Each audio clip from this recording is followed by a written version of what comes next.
Welcome to episode 2 of UFOs in the Garden. One of the most common questions that is asked when starting to approach ufology is, what is a close encounter? Close encounter is actually a scale. It was a scale that was invented by Dr. J. Allen Hynek. It originally classified close encounters of the first kind, second kind, and third kind. Dr. J. Allen Hynek was the leader of Project Blue Book, which was the Air Force's attempt to study UFOs in the 50s and 60s. It is probably the best known and most publicly referenced of the government actually trying to do somewhat legitimate investigations into UFOs. It turns out in the 50s and 60s they had a huge spike in UFO sightings, most likely due to the large amount of nuclear tests that were being done across the planet, Soviet Union and America, of course, being the main ones. This new attraction of UFOs to nuclear sites was obviously of great concern, but it was not only happening there. It was happening all over the place.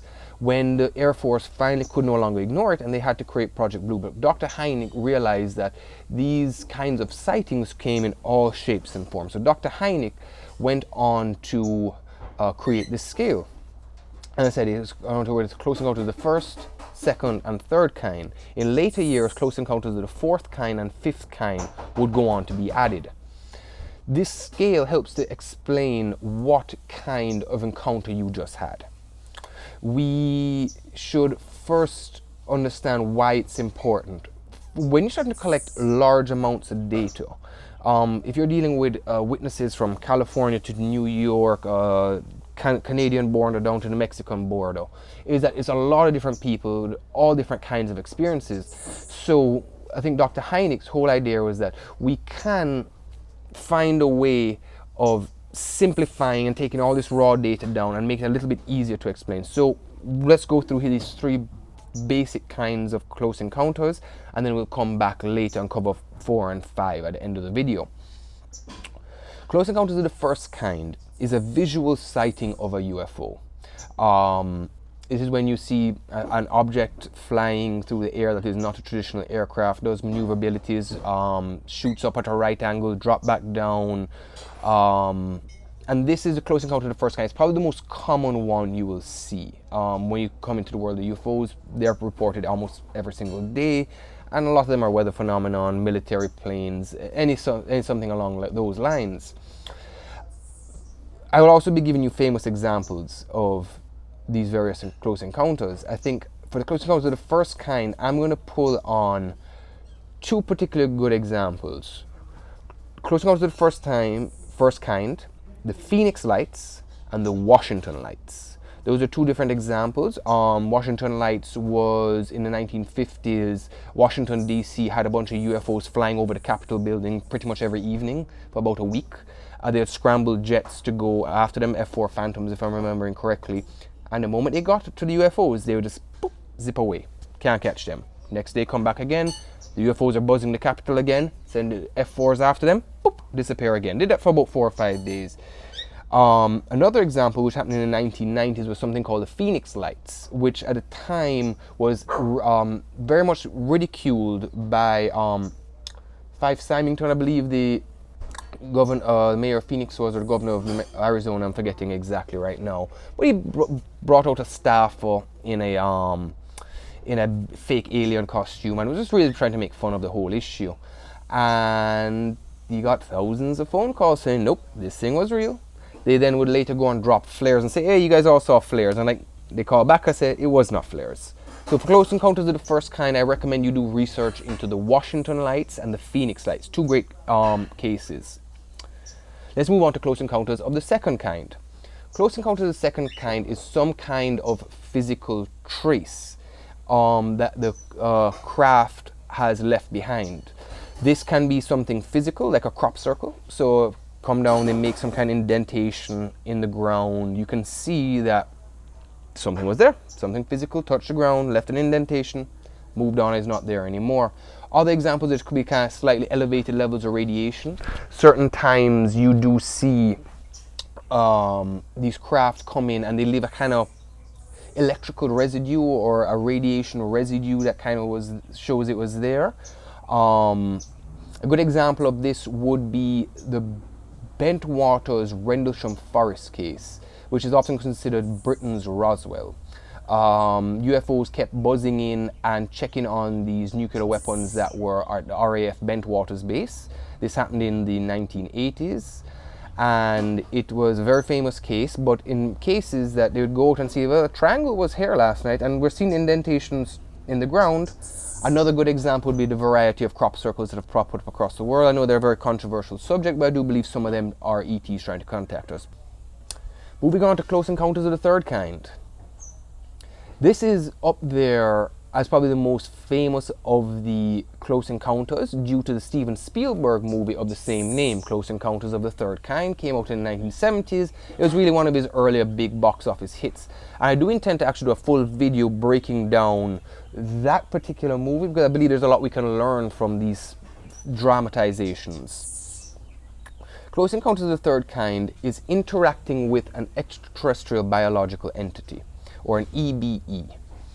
This is meeting an alien, meeting a biological alien. Now at this point I wish to kind of take a brief pause and then explain the difference between an EBE, extraterrestrial biological entity, and something that is called an ETI, or extraterrestrial intelligence.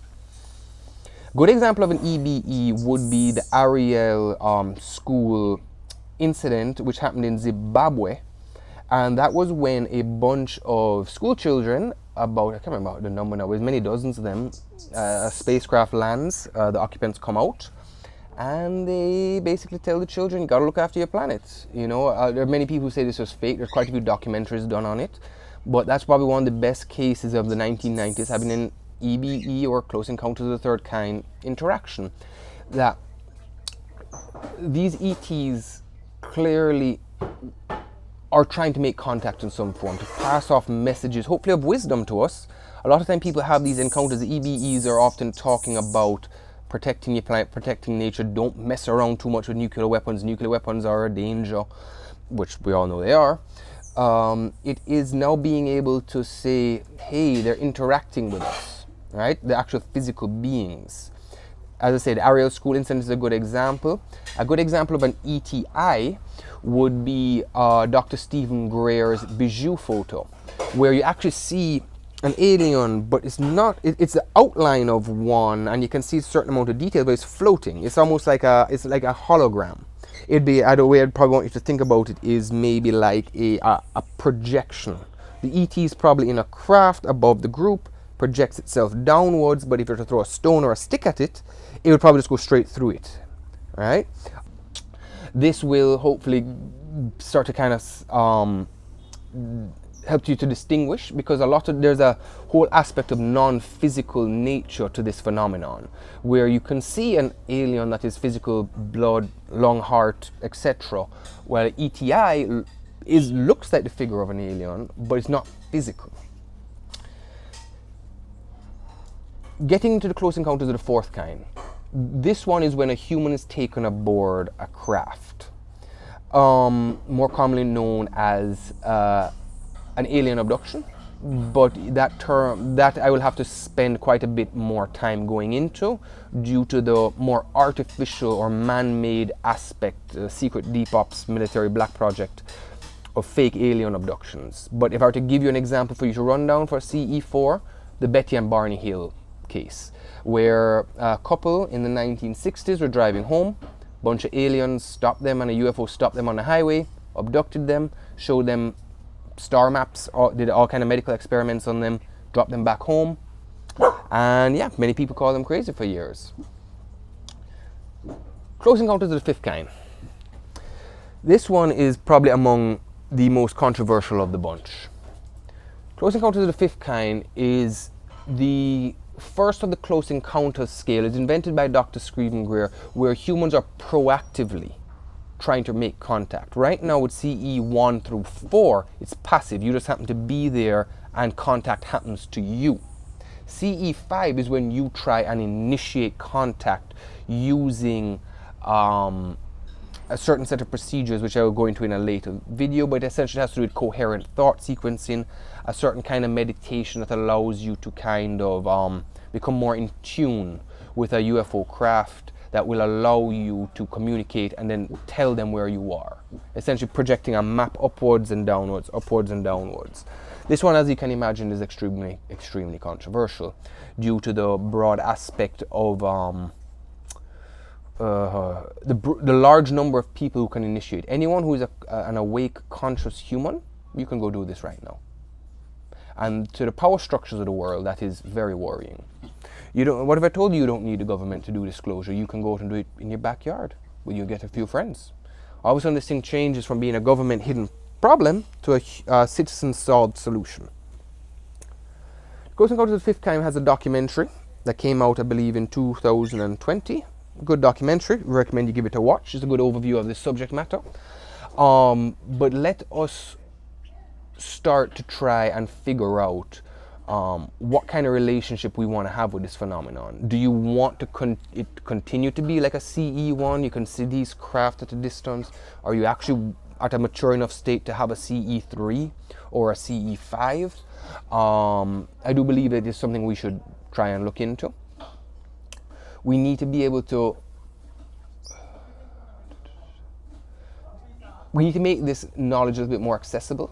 Not that saying it's inaccessible right now, but using the close encounter scale is still almost in the realm of science fiction. People don't really know how to apply it. 1 through 5 scale is a good way to at least start a road.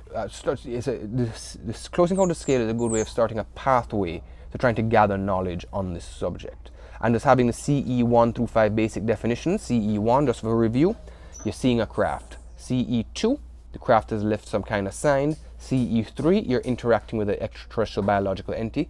CE 4, you're being abducted, you're taken aboard an alien craft. And CE 5 is human initiated contact that works through coherent thought sequencing. I hope this video was informative. I do hope to have another one out again soon, and have a nice day. Well, good friends.